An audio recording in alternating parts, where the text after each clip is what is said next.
आज पंजाब के राज्यपाल गुलाब चंद कटारिया ने सीमावर्ती क्षेत्र बमियाल का दौरा किया। वहीं इस मौके पर उन्होंने सीमावर्ती क्षेत्र की स्थितियों को जानने के लिए ग्राम रक्षा समितियों के साथ बैठक की। जब स्थानीय लोगों से इस बारे में बात की गई तो उन्होंने बताया कि इस इलाके में जहां रोजगार की कमी है तो वहीं भारत पाकिस्तान सीमा पर फेंसिंग लाइन के पार किसानों की काफ़ी ज़मीन है, जिसके कारण उन्हें खेती के दौरान काफ़ी परेशानियों का सामना करना पड़ता है।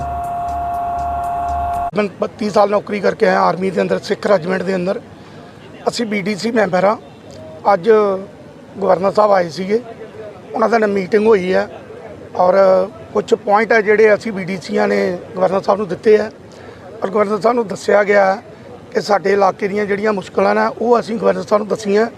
सब तो पहली मुश्किल तो असी अपने बारे दसी BDC बारे कि साडे BDC दे विच तकरीबन जिन्ने भी मैंबर ने सारे आर्मी पर्सन है, रिटायर पर्सन है।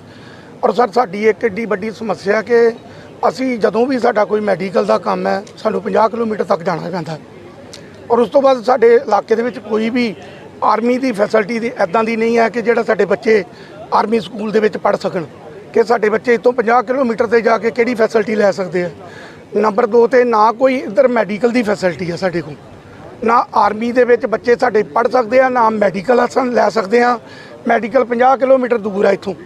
जदों बंदा रात नूं बीमार हो जांदा है, दसो कि 50 किलोमीटर तक इंसान जांदे वो खत्म हो जांदा है।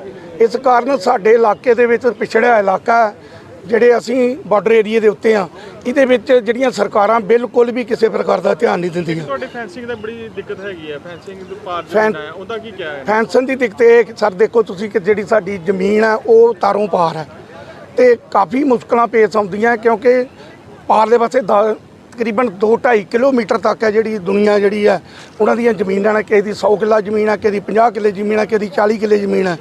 ਜਿਹੜੀ ਬਾਰਡਰ ਸਿਕਿਉਰਿਟੀ ਫੋਰਸ ਹੈ ਉਹ ਰਾਤ ਆਪਾਂ ਨੂੰ ਜਾਣ नहीं ਦਿੰਦੀ ਹੈ। ਜਿਹੜਾ ਜ਼ਮੀਨ ਦਾ ਕੰਮ ਹੈ ਇਹ ਰਾਤ ਦਿਨ ਇਨਸਾਨ ਨੂੰ ਮਰਨਾ ਪੈਂਦਾ ਜ਼ਮੀਨਾਂ ਦੇ ਅੰਦਰ, ਫਿਰ ਜਾ ਕੇ ਫਸਲ ਪੈਦਾ ਹੁੰਦੀ ਹੈ। ਇਸ ਕਾਰਨ ਇਹ ਸਾਨੂੰ 10 ਵਜੇ ਪਾਰਟ ਪਾਉਂਦੇ ਆ, ਸਵਾਮੀ ਕਹਿੰਦੇ 4 ਵਜੇ ਵਾਪਸ ਆ ਜਾਓ। ਜਦੋਂ ਅਸੀਂ ਆਪਣਾ ਕੋਈ ਸਮਾਨ ਲੈ ਕੇ ਆਉਣਾ ਪੈਂਦਾ ਸਾਡਾ ਖਲਾਰਾ ਪਿਆ ਹੁੰਦਾ। ਇਸ ਕਾਰਨ ਅਸੀਂ ਇਹਨਾਂ ਨੂੰ ਦੱਸਿਆ, ਗਵਰਨਰ ਸਾਹਿਬ ਨੂੰ ਦੱਸਿਆ ਕਿ ਜਿਹੜੀ ਤਾਰ ਹੈ ਇਹ ਬਾਰਡਰ ਦੇ ਜ਼ੀਰੋ ਲਾਈਨ ਦੇ ਉੱਤੇ ਬਿਲਕੁਲ ਲਿਜਾਈ ਜਾਏ ਤਾਂ ਜੀ ਸਾਡੀਆਂ ਜਿਹੜੀਆਂ ਪਰੇਸ਼ਾਨੀਆਂ ਉਹਨਾਂ ਨੂੰ दूर ਕੀਤਾ जाए।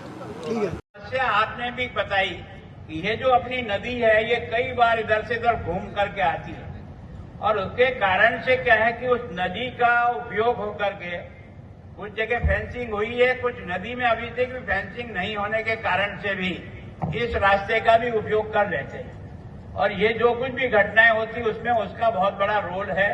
मैं सोचता हूँ विषय तो केंद्र के पास पहुंचाएंगे, क्या करना ये उनके ध्यान में तो है कि जो हमारी फेंसिंग है उसके आगे भी लोगों की जमीन है और उसके कारण से उसको खेती पे जाने और आने का विशेष करके सीजन के बोते समय और काटते समय दिनों में इतनी नहीं होती।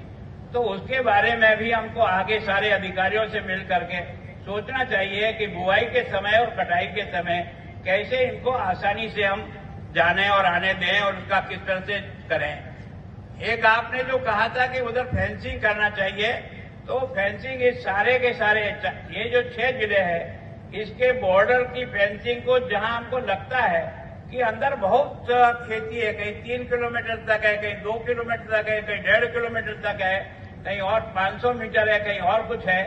तो हमने प्रस्ताव बनाकर भेजा है जहां ज्यादा डिस्टेंस से जाकर के अंदर खेती करनी पड़ती है उसके लिए 21 किलोमीटर बॉर्डर की नई फेंसिंग करने ताकि उनकी खेत आसानी से वहां तक वो जा सके और आ सके, वो प्रस्ताव भेजा हुआ है।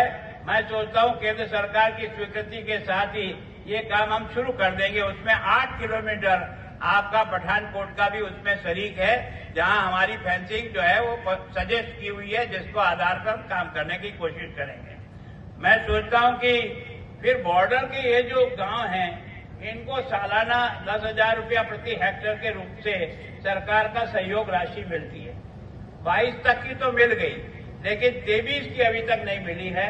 मैं सोचता हूं आपको मुझे दोनों को इस बारे में परसू करना चाहिए ताकि इनको ये राशि समय पर इनके पास उपलब्ध हो जाए, इसके बारे में हमको देखना चाहिए। मैं सोचता हूं कि वो इस नशे के प्रवृत्ति में जाएगा, आप इसको रोकना भी चाहोगे ना तो बहुत ज्यादा सफलता नहीं मिलेगी। रोकने का एक ही आधार है एक तो इस युवा पीढ़ी को आप नशे से मुक्त करने का अभियान चलाकर जन जागरण कैसे करें, और दूसरा उसको रोजगार के साथ कैसे जोड़ें। मैं सोचता हूं सबको नौकरी मिल जाएगी सरकार की, ये तो संभव नहीं, पर मैं सोचता हूं आजकल कई प्रकार के नए नए प्रयोग हुए हैं, छोटे छोटे प्रयोग से। अब जैसे वो माताजी बैठी थी, अभी जिनका मैंने आचार देखा, एक इतनी उम्र की महिला एक ऐसा आचार बनाती है जिसके कारण से उसको देश में सम्मानित किया जाता है। इसका मतलब क्षमता तो है, पर हमें काम करने का भी स्वभाव बनाना पड़ेगा। हमारी एनर्जी का उपयोग हम कर सकते हैं। हजारों फील्ड खाली पड़े हैं, लेकिन उसके लिए और विशेष कर